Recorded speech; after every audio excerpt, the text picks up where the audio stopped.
இன்னைக்கு நாடு காத்திருக்கிறது. வரவேற்போம். வணக்கங்கள்.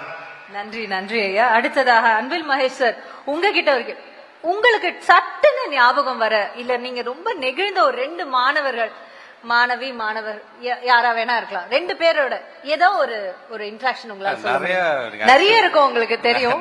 Very emotional journey. ஒரு திட்டம் தமிழ்நாட்டுடைய முதலமைச்சர் உருவாக்குறார். அந்த திட்டத்தை உருவாக்குறதுக்கு காரணம் ஒரு மாணவியாக இருந்தது அப்படிங்கிறது நமக்கு பெருமை தானே.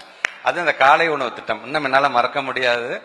அசோக் பிள்ளை இருக்க ஒரு ஸ்கூல்ல அவங்க உள்ள நுழையும் போது ஃபர்ஸ்ட் டெஸ்க்ல உட்காந்து அந்த பொண்ணு கிட்ட கேட்கறாங்க, என்னமா என்ன எப்போதுமே தமிழ்நாட்டு முதலமைச்சர் இருக்கக்கூடிய அந்த பழக்கம், இந்த சாப்பிட்ற நேரத்தில் யார் வந்தா சாப்பிட்டியான்னு கேட்கறது. அந்த ரொம்ப சாப்பிட்டீங்களாமா நீங்களா அப்படின்னாங்க. இல்ல சார், ஏன் இன்னைக்கு சாப்பிடலையான்னு. இல்ல பொதுவாகவே மார்னிங் ஏதாவது டீ பன் சாப்பிட்டோம், எங்க அம்மா மதியம் சாப்பாடு சாப்பிட்டுக்க சொல்லுவாங்க அப்படின்னு சொன்னதுதான். ஒன்னும் ரியாக்ட்லாம் பண்ணிக்கல.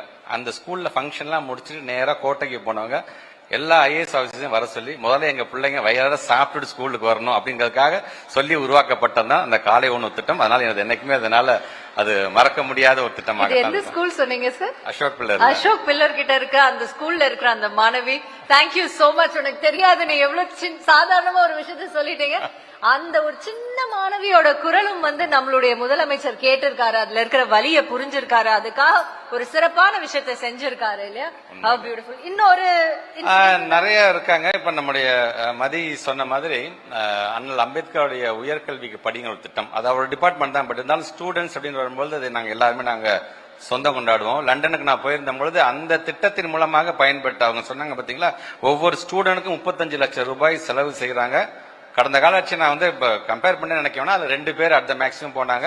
அவர் சொன்ன மாதிரி மோர் தென் 385 ஸ்டூடெண்ட்ஸ், கிட்டத்தட்ட 180 கோடி ரூபாய் ஒரு அரசாங்கம் செலவிட்டு இருக்கும் போது நாங்க போகும்பொழுது தமிழ்ச்சங்கத்தின் மூலமாக ஒரு பொண்ணு எங்க பேசிட்டு போய், சார் நான் படிச்சுட்டே வேலைக்கு போறேன், நீங்க வந்திருக்கீங்க தான் வந்தேன், என்னோட நன்றியை மட்டும் தமிழ்நாட்டு முதலமைச்சர் சொல்லுங்க சார். அந்த பொண்ணு சொல்லிட்டு போனதை கண்டிப்பா என்னால அது மறக்க முடியாது. தருணங்கள்ல உங்களுக்கு எப்படி சார் இருக்கு? சோ ஹாப்பி மசி. இன்னைக்கு இருக்கிற சமுதாயத்தை நான் என்ன ஜாதிகாரன் தெரியுமா அப்படின்னு பேசின சமுதாயத்தை நான் என்ன படிச்சிருக்கேன் தெரியுமா அப்படின்னு மாத்தினார் பாத்தீங்களா.